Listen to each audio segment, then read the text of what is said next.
నమస్తే, welcome to Bharati TV. నేను బాపయ్య. ప్రస్తుతం గడిచిన 2-3 రోజుల నుంచి కూడా ఎక్కడ చూసినా కానీ, అంటే ఇంటర్నెట్లో చూసినా, లేకపోతే వార్తా ఛానళ్లలో చూసినా, లేకపోతే న్యూస్ పేపర్లో చూసినా కానీ ఆర్డీఓ శ్రీలేఖ విషయమే బాగా వినిపిస్తుంది. అందుకు కారణం ఆవిడ నిజాయితీ, నిబద్ధత, పని పట్ల ఆవిడ అంకిత భావం, ఎవరికి లొంగని మనస్తత్వం, ఏ ఒత్తిళ్ళకి తలొగ్గని తీరు, ఇవన్నీ కూడా ఆవిడపై వేటు పడేలాగా చేశాయి. అసలు ఆవిడ మీద వేటు పడ్డానికి ప్రధాన కారణం ఏంటి అని మీరు అనుకుంటున్నారు? సో నేనే చెప్తాను. ఆవిడ మీద వేటు పడ్డం ఏంటంటే, ప్రధాన కారణం ఏంటి అంటే కనుక, డిఆర్ఓ అధికారి భవానీ శంకర్ అని ఒక ఆయన ఉన్నారు. ఆయన ప్రోటోకాల్ ఇండెంట్ పెట్టి ప్రతి నెల 20,000 రూపాయల సరుకులు తన ఇంటికి తెప్పించుకుంటున్నారు అని, అది ఆ భారం అంతా కూడా తాను పనిచేస్తున్న తహసీల్దార్ కార్యాలయం మీద పడుతుంది అని అంటూ శ్రీలేఖ కలెక్టర్కి ఒక లేఖ రాశారట. అయితే ఆ లేఖ లీక్ అవ్వటం వల్ల కలెక్టర్ శ్రీలేఖని కూడా బదిలీ చేస్తూ, అలాగే ఈ ఇండెంట్ పెట్టి సరుకులు తీసుకుంటున్నారన్నారు కదా భవానీ శంకర్, ఆయన్ని కూడా బదిలీ చేస్తూ ఉత్తర్వులు జారీ చేశారు. అయితే లేఖ లీక్ అవ్వడం ఏంటి? ఒక ఆర్డీఓ కలెక్టర్కి లేఖ రాస్తే అది ఎలా లీక్ అవుతుంది? అసలు లీక్ అవ్వడం వెనక కారణాలేంటి?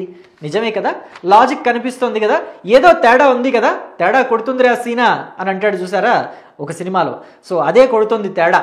ఆ తేడా ఏంటంటే, దీని వెనక ఉన్న అసలు కారణం 300 కోట్ల రూపాయల విలువ చేసే భూమి. ఆ భూమిని, అసైన్డ్ భూమిని రెగ్యులరైజ్ చేసుకోవడానికి కొంతమంది బ్యూరోక్రాట్స్ ప్రయత్నం చేస్తున్నారు. ఐఏఎస్ ఆఫీసర్లు, అంటే ఎంత ఉత్తమమైన చదువుకున్న వాళ్ళు కూడా ఇలాంటి అవినీతి కార్యకలాపాలకి పాల్పడటం కోసం, అందులోనూ అసలు విధుల్లో లేని మరో అధికారి కోసం ఇప్పుడు సీఎంఓలో ఆఫీస్లో పనిచేస్తున్న బ్యూరోక్రాట్ ప్రయత్నం చేస్తూ, ఆ ప్రయత్నంలో భాగంగా అడ్డుగా ఉన్న శ్రీలేఖని అడ్డు తొలగించుకోవటం కోసం ఇంత పన్నాగం పన్నారు అని తెలుస్తోంది. అసలు శ్రీలేఖ ఆ 300 కోట్ల రూపాయల విలువ చేసే ఏదైతే భూమి ఉందో, అసైన్డ్ భూమి, దానికి కనుక అభ్యంతరం లేదు అని చెప్పేసి దాన్ని రెగ్యులరైజ్ చేస్తూ సంతకం పెట్టేసినట్టయితే ఇంత ఉండేది కాదు. కానీ శ్రీలేఖ తీరు అది కాదు. నేను అవినీతి చెయ్యను, నా చేత్తో అటువంటి సంతకాలు పెట్టను అని చెప్పి తెగేసి చెప్పే రకం. అందుకని ఆవిడ మీద ఇంత కుట్ర పన్ని ఆవిడ్ని బదిలీ చేశారు. ఇప్పుడు ఆవిడ ప్లేస్లోకి ఇంకొక ఆర్డీఓ వచ్చారు. భవానీ శంకర్ ప్లేస్లోకి కూడా ఇంకొక డిఆర్ఓ వచ్చారు. ఇప్పుడు ఆ అసైన్డ్ భూములు ఏవైతే ఉన్నాయో వాటిని రెగ్యులరైజ్ చేసుకోవటం ఈ అధికారులకి, సీఎంఓలో పనిచేస్తున్న అధికారులకి చాలా ఈజీ అయిపోతుంది. అసలు ఆ అసైన్డ్ భూములు ఇప్పుడు సీఎంఓలో ఆఫీస్లో పనిచేస్తున్న వాళ్ళే కాదు, వీళ్ళు లబ్ధి చేకూర్చాలనుకుంటోంది వైఎస్ఆర్ కాంగ్రెస్ పార్టీ హయాంలో ఎవరైతే సీఎంఓలో కీలక పాత్ర పోషించారో ఆ బ్యూరోక్రాట్కి సంబంధించిన భూములు అవి. ఆయనకు ఫ్రెండ్కి సంబంధించిన భూములు వాళ్ళ బినామీల పేర్ల మీద వాళ్ళు రాయించుకున్నారు.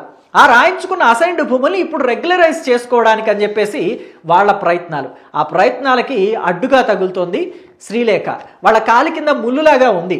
ఎప్పుడు అడుగేస్తే గుచ్చుకుంటుందా అని భయం. అందుకే ఆవిడ్ని టార్గెట్ చేశారు.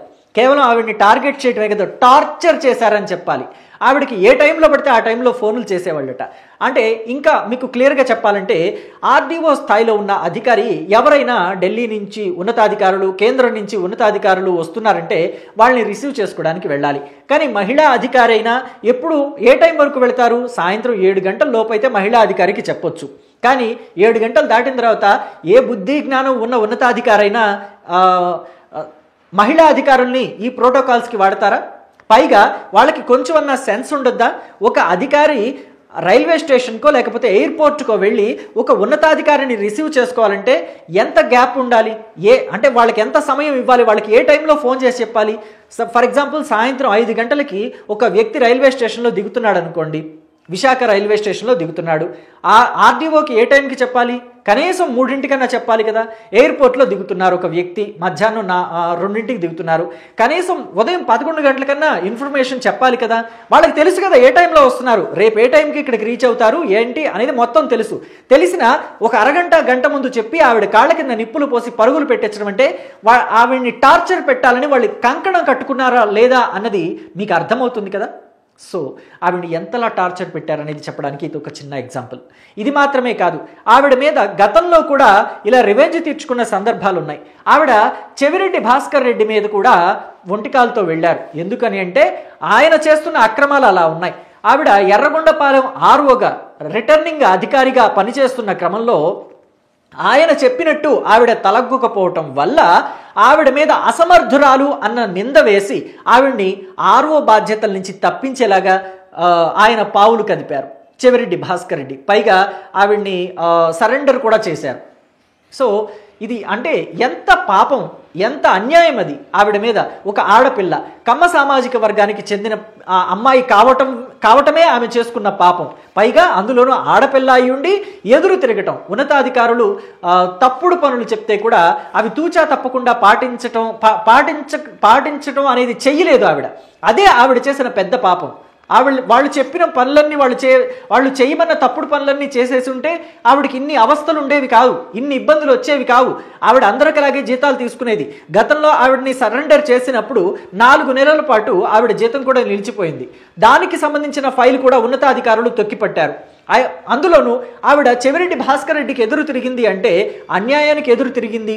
మరి ఆవిడ చెవిరెడ్డి భాస్కర్ రెడ్డికి ఎదురు తిరిగింది అంటే తెలుగుదేశం పార్టీ దానికి అనుకూలంగానే మలుచుకోవచ్చు కదా. తెలుగుదేశం పార్టీ కూడా అధికారంలోకి వచ్చిన తరువాత వెంటనే ఆవిడకేం పోస్టింగ్ ఇవ్వలేదు, చాలా టైం తీసుకుంది. పైగా ఆవిడికి బంధువులు కూడా రాజకీయ నాయకుల్లో ఉన్నారు. తెలుగుదేశం పార్టీలో ఒక ఎమ్మెల్యే ఆవిడికి దగ్గర బంధువు అని కూడా తెలుస్తుంది. కానీ ఆవిడకి ఎటువంటి సహాయం సీఎంఓ నుంచి అందలేదు.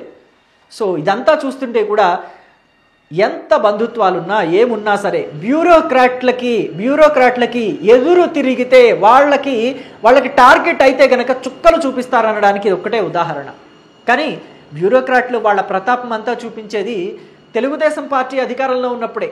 వైఎస్ఆర్ కాంగ్రెస్ పార్టీ అధికారంలో ఉన్నప్పుడు వాళ్ళంతా కూడా గుప్పెట్లో ఉంటారు. జగన్మోహన్ రెడ్డి గుప్పెట్లో ఉంటారు. జగన్ గుప్పెడ బిగించాడంటే వాళ్ళకి ఊపిరాడదు. ఎలా నలపాలో తెలుసు జగన్కి. బ్యూరోక్రాట్స్ని ఎలా ట్యాకిల్ చేయాలో తెలుసు, ఎలా పట్టుకోవాలో తెలుసు వాళ్ళ పీక. సో అందుకనే జగన్మోహన్ రెడ్డి ఉన్నప్పుడు ఒక్కళ్ళు కూడా ఎదురు తిరగలేదు. మోకాళ్ళ మీద కూర్చున్న బ్యూరోక్రాట్స్ ఉన్నారు జగన్మోహన్ రెడ్డి దగ్గర. మోకాళ్ళ మీద నార్మల్గా నుంచోవడమో కింద కూర్చోవడమో కాదు, మోకాళ్ళ మీద కూర్చోబెట్టాడు జగన్మోహన్ రెడ్డి. ఇది Jaganmohan Reddy style of working. So దీని మీద మీ అభిప్రాయాన్ని కామెంట్ బాక్స్లో తెలియచేయడం మాత్రం మర్చిపోకండి. బ్యూరోక్రాట్స్ వాళ్ళ విధులు నిర్వహించడానికి ఉన్నారా, లేకపోతే వాళ్ళకై వాళ్ళు భూముల్ని పంచుకోవడానికి ఉన్నారా, కింద స్థాయి అధికారులను ఈ రకంగా టార్గెట్ చేయొచ్చా? దీని మీద మీ అభిప్రాయాన్ని కామెంట్స్ రూపంలో మాత్రం చెప్పడం మర్చిపోకండి.